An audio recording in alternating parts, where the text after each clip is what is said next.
मिर्ज़ा गालिब के एक शेर की पंक्ति है, हुए तुम दोस्त जिसके दुश्मन उसका आसमां क्यों हो। ये पंक्ति कांग्रेस के बुजुर्ग नेताओं पर 100% सटीक बैठती है। राहुल गांधी कन्याकुमारी से कश्मीर तक पैदल यात्रा कर कांग्रेस की सिमटती हुई जमीन को फैलाने की कोशिश कर रहे हैं और उनके वरिष्ठ नेता उनके किए पर पानी फेरने का मौका तलाश रहे हैं। अगर उनके साथी ऐसे हैं तो फिर उन्हें विरोधियों की क्या जरूरत है।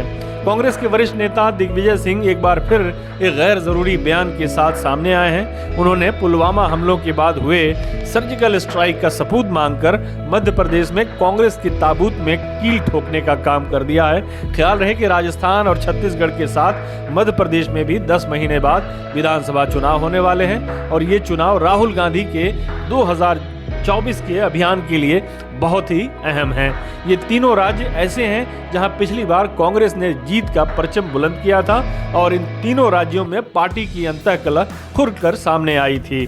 छत्तीसगढ़ और राजस्थान में तो किसी तरह पार्टी और सरकार दोनों बचे हुए हैं, लेकिन मध्य प्रदेश में पार्टी भी टूटी और सरकार भी गई।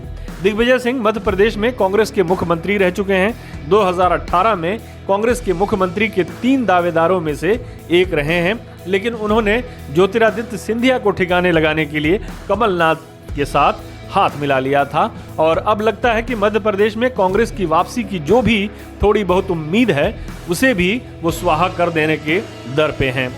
उन्होंने बज़ाहिर मोदी सरकार को घेरने के चक्कर में एक ऐसे विषय पर सवाल उठा दिया है जिसने भाजपा को कांग्रेस पर हमलावर होने के लिए पूरी सामग्री उपलब्ध करा दी है।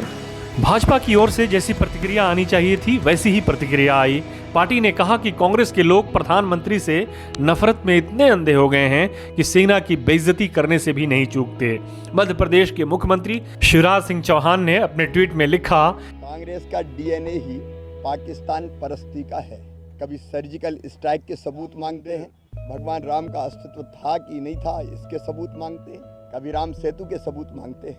श्री राहुल गांधी जी साथ चल रहे हैं और दिग्विजय सिंह फिर सर्जिकल स्ट्राइक के सबूत मांग रहे हैं। वे हमारी सेना का मनोबल गिरा रहे हैं।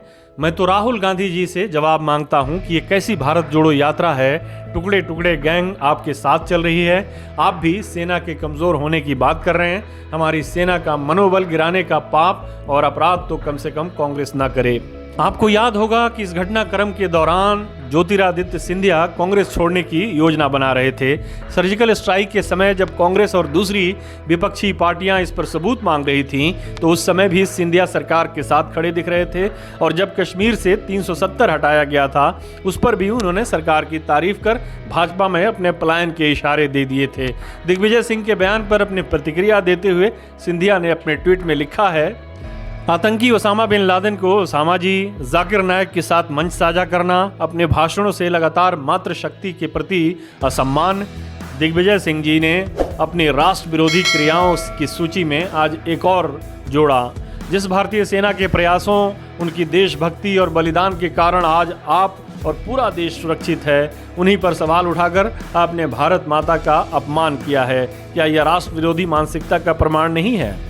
बहरहाल दिग्विजय सिंह के इस बयान से राहुल गांधी और कांग्रेस ने अपनी दूरी बना ली है। खुद दिग्विजय सिंह भी अपनी सफाई पेश कर रहे हैं, लेकिन तब तक चिड़िया खेत चुग चुकी थी। दिग्विजय सिंह ऐसे नेता नहीं हैं जिन्हें अपने बयान का आगा पीछा नहीं मालूम। या तो उन्होंने राहुल गांधी को खुश करने के लिए ऐसा बयान दिया है या वो वाकई कांग्रेस को निपटाना चाहते हैं। पिछले साल जब कांग्रेस के G23 नेताओं का राहुल गांधी के खिलाफ अभियान चल रहा था, उस समय शिवसेना ने अपने मुखपत्र सामना में लिखा था कि कांग्रेस के वरिष्ठ नेताओं ने बीजेपी से गुप्त समझौता कर लिया है और कांग्रेस को डुबोने के मकसद से काम कर रहे हैं। उनका इशारा दिग्विजय सिंह की तरफ भी था। उन्होंने उस दौरान गृह मंत्री अमित शाह और संघ की खूब तारीफ की थी। अब रहा सर्जिकल स्ट्राइक का सवाल, तो सबसे पहली बात यह कि किसी राजनीतिक पार्टी द्वारा इस पर सवाल उठाना ही मूर्खतापूर्ण है। इसका नतीजा 2019 के चुनाव में सबने देख लिया है। दूसरी बात, इस बात का एतराफ कि भारत ने पाकिस्तान की जमीन पर हवाई हमला किया है, ये अपने आप में एक गेम चेंजर था। अब तक पाकिस्तान भारत में आतंकवादी गतिविधियां अंजाम देकर अपने परमाणु हथियार की ओट में छुप जाता था। इस हमले से भारत ने पाकिस्तान को ये संदेश दिया कि यदि उसने भारत में कोई विध्वंसक कार्रवाई की तो उसे भी उसकी कीमत चुकानी पड़ सकती है। तीसरी और सबसे महत्वपूर्ण बात, सर्जिकल स्ट्राइक पर सवाल उठाकर दिग्विजय सिंह ने कांग्रेस की उम्मीदों पर सर्जिकल स्ट्राइक कर दी है। हमारे साथ जुड़ने के लिए आपका शुक्रिया। हमारा वीडियो पसंद आए तो इसे लाइक करें, हमारे चैनल को सब्सक्राइब करें और कमेंट बॉक्स में जाकर अपनी राय जरूर दें।